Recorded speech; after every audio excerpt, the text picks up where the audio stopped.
gang. You don't believe in no fate. Every day digging the grave. Step in the pit with the stakes. City of dreams, city of... Hello and welcome to episode 2 of Night City Wire. This is the show from us at CD PROJEKT RED, where we talk about all things Cyberpunk 2077. In today's episode, we're going to be deep diving into Lifepaths and showing you a brand new gameplay video, as well as having a chat to Philip from our Quest team. Then we're going behind the scenes and taking a look at how Refused are bringing the band Samurai to life.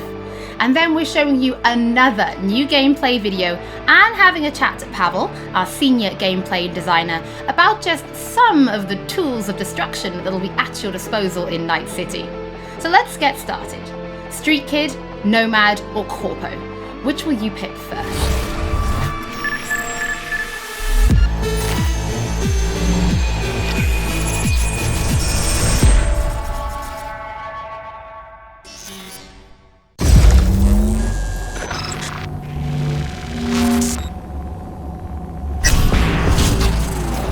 Well, who do we have here? Grew up in Haywood. The whole street was my family. Neighbors helped each other out. Thought nothing of it. I'm pleased to see you have not forgotten your roots. Born here, live here, die here. Childhood memories. Hopping buildings, running away from badges. Iron taste of blood from a split lip. Motherfucker! Got everybody fighting for a slice of the street. Get the fuck out of Vista. If you keep getting jumped, you find some stronger choopers. Do you want to spend the rest of your days blasting scabs? Or become a legend overnight? We have arrived. The Major. Ready to get your cherry bobbed? Yeah, come on!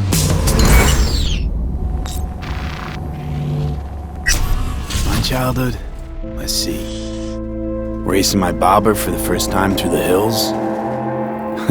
Oh, and first kiss in the middle of a synth cornfield. We nomads choose who to make our family. A choice forges strong bonds and a higher duty that stands solid as an old oak. My family's in pieces. That's why I'm headed for Night City. Makes you an outcast among outcasts. Miss this, you know? Camaraderie. I know. I saw it in your heart the first time we met. Know what I always liked about nomads? Your taste, no, hunger for freedom. Not easy to come by in Night City. Corp's got their grubby claws and everything.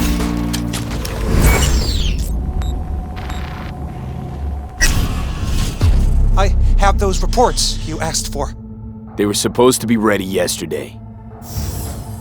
The world's going to tear us apart when the word gets around.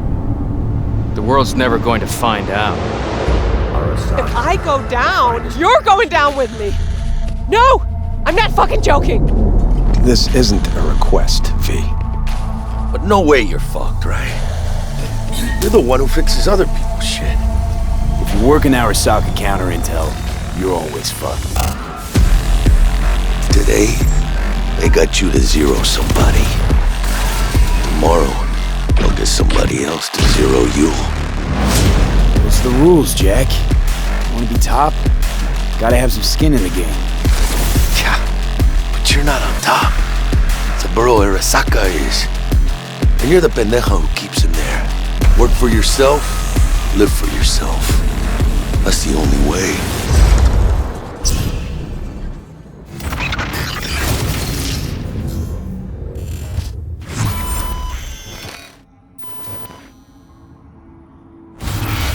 Philip, it is so good to see you again. It's actually been a while since I've had a chance to interview you about Cyberpunk. So I think for today, we'll start with a question that everybody wants to know.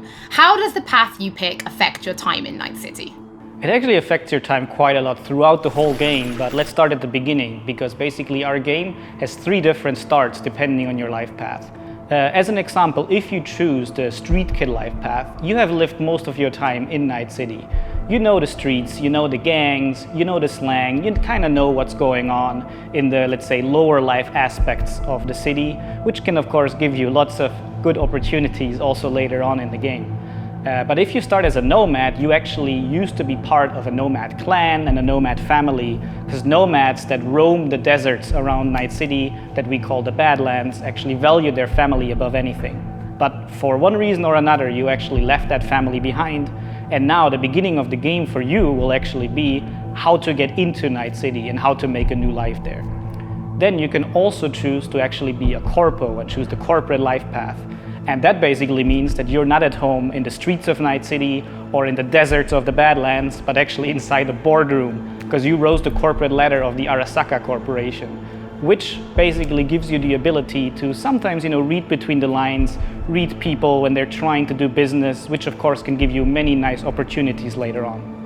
So this isn't just about the start of the game. Can you maybe help people understand how this translates into the gameplay? Yeah. So the thing is, we make Cyberpunk a real RPG, and part of that is that you can play your character from the start to the end. And of course, we have these life paths affecting the beginning of the game, but we wanted to make it so you have your life path opportunities throughout the whole game until the game is over. And as an example, we do that by giving you additional options in dialogues. So I can give you one specific example. And this is a mission where you have to steal a flathead robot from the Maelstrom gang.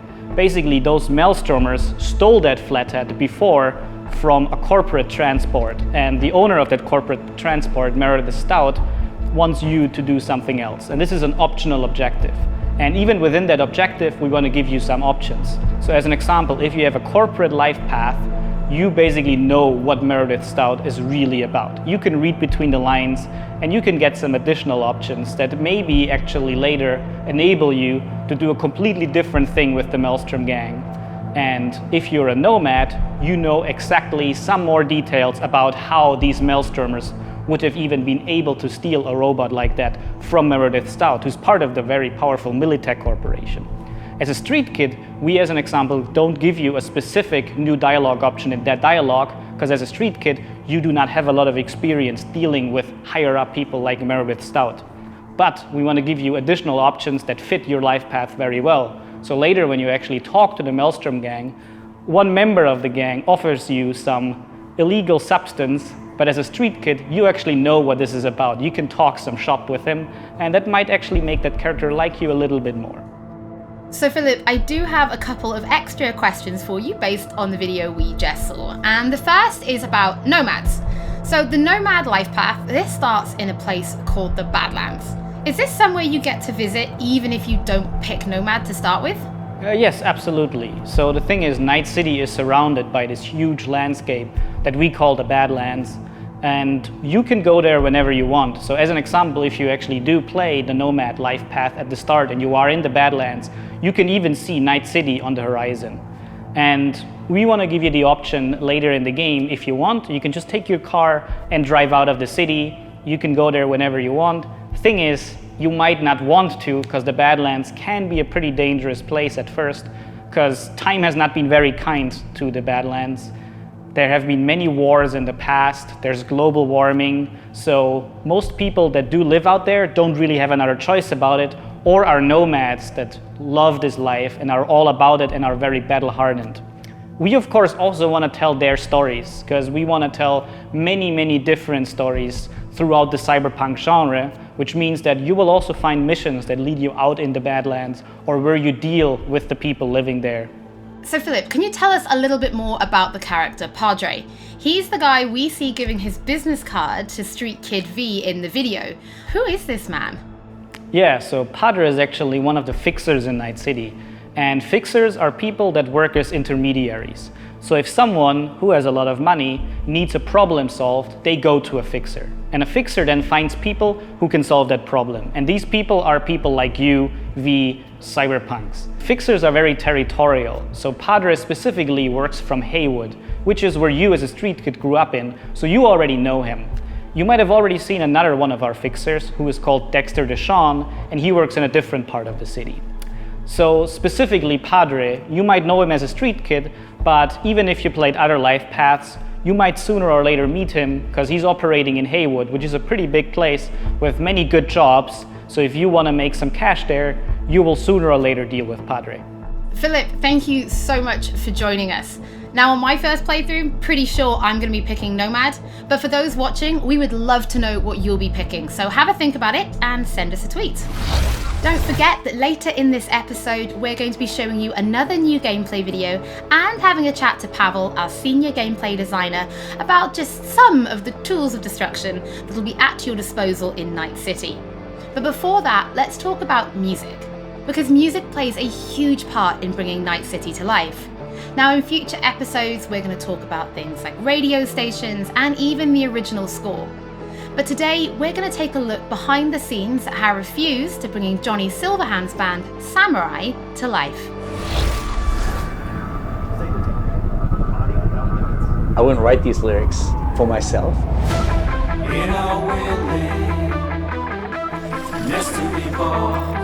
So it's kind of interesting to get into like the mindset of who is this character and what would they write about, or what's their agenda. It's interesting to try to like catch a language that's his and try to catch a language that's like part of this game.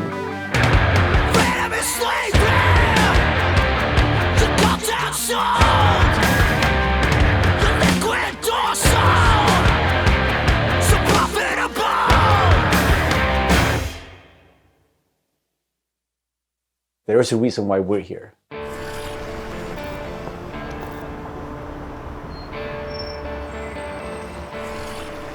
It was Piotr maybe who was a fan of the band. He knew Refused and he knew my voice and he said, oh, that's a perfect voice for Johnny.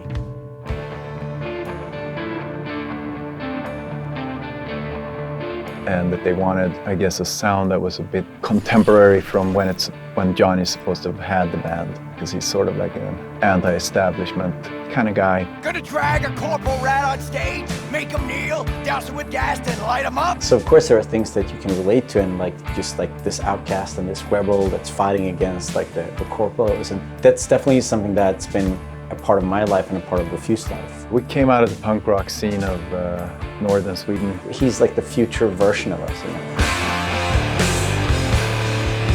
So I think it makes sense. I think it totally makes sense for us to be here making these songs about him or for him, you know? So it's pretty cool. Yeah. No trills. But yeah, but like wide vibrato.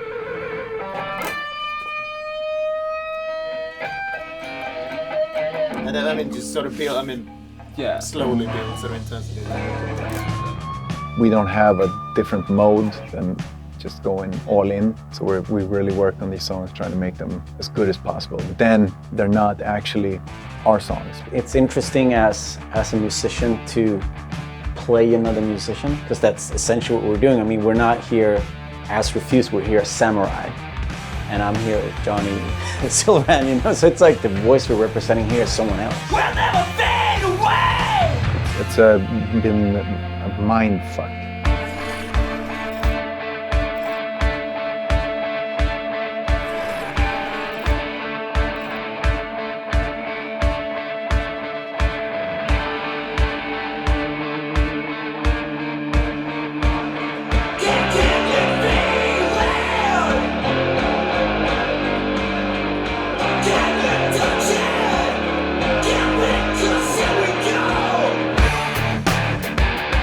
I mean, the shouting in itself is just like second nature to me, because I've been doing this for a very long time. But then when someone comes in and says, I'm happy with everything except for Azalin. Again, it's Azza. Azza. Okay. The shouting's great, but think of that accent, or think of that like enunciation. It's a bit weird because it's a very different way of singing when you're screaming like that, and it's hard to sort of swallowing some syllables there. Adjust your accent. Oh yeah, just try it again. So it's been a bit kind of frustrating. It wasn't horrible, but it wasn't great. But I mean, I get it. I mean, we have to maintain the illusion that this character that's a character of the game also is me, like when I'm singing it. So it makes sense, but yeah, it's a bit different to have someone telling you exactly how to enunciate things, because I'm not used to, usually people are just like give me a thumbs up and then like, you know, you think the things like the rhythm and you think about the pitch and you think about all these things, but then someone comes in and like, that word sounded weird. I'm like, what? No, it's how I sing. But so it's been a very, a bit painful at times, but it's all right. See it soon, I'm chipping in. Roll the bones, I'm chipping in. Bet that cone, I'm chipping in. Mayhem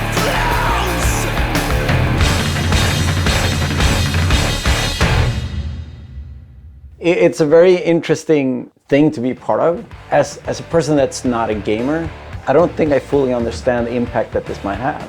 If people like these songs and if people are excited, then that's going to be great. I mean, we are spending a lot of times trying to get this right, trying to get it to sound like, you know, like samurai would sound, you know. So it's quite interesting. It's a very different way of making music, actually.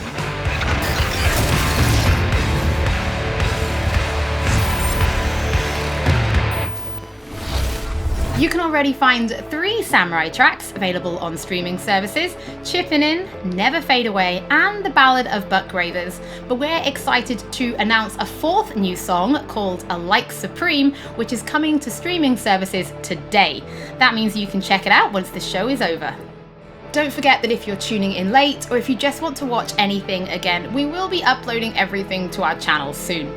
Next up, Pavel and I are going to introduce you to some creative ways that you can solve problems in Night City.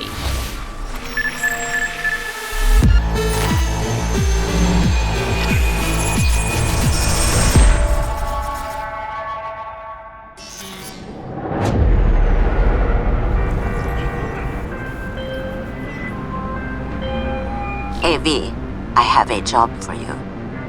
A client of mine is making an arms deal. He needs protection. It could get hot, very hot. The gun dealers are Maelstrom. Alas, nothing ever transpires as planned with them. You better gear up for this.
So V, are you willing? Yeah, I'm in.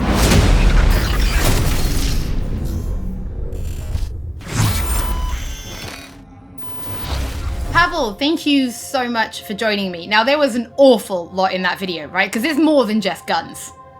Absolutely. We have melee weapons, we have ranged weapons, we have cyberware, we have offensive cyberware, defensive cyberware, armor. We could talk for hours and hours about this stuff. I think just for today's episode, we should keep it simple and let's just talk about guns. Can you tell us the different types of guns that will be in the game? So we have three distinct types of guns in our game. We have power weapons, we have tech weapons, and we have smart weapons. Now, power weapons are the most similar to contemporary weapons. One thing they can do, which normal weapons cannot, is ricochet bullets off of surfaces. So you can hit somebody hiding behind cover or hiding behind a wall. Now, tech weapons, on the other hand, use electromagnetic power to propel a fully metal projectile to extreme velocities. What that allows them to do is to punch through cover or punch through walls to hit somebody who's not even aware that you're there. Smart weapons use guided missile technology to actually track targets in real time. So you can hit somebody who's dodging, running away from you, or you can hit somebody who's hiding behind cover. So Pavel, Cyberpunk doesn't just contain FPS elements, right? It's also a fully fledged RPG. So can you tell us how you guys approached introducing those RPG elements into gunplay? So I can tell you one thing, Holly, it wasn't easy to merge those two elements together. Now, we've spent a considerable amount of time merging the RPG and FPP side of our game. What the player will experience is that V changes from a small-time mercenary to a legend in the world of Night City. V becomes more and more proficient in using weapons as the game progresses. So they will see that reload times become shorter, the accuracy of your weapons grows, you will have faster aiming time, you will move faster with your weapons.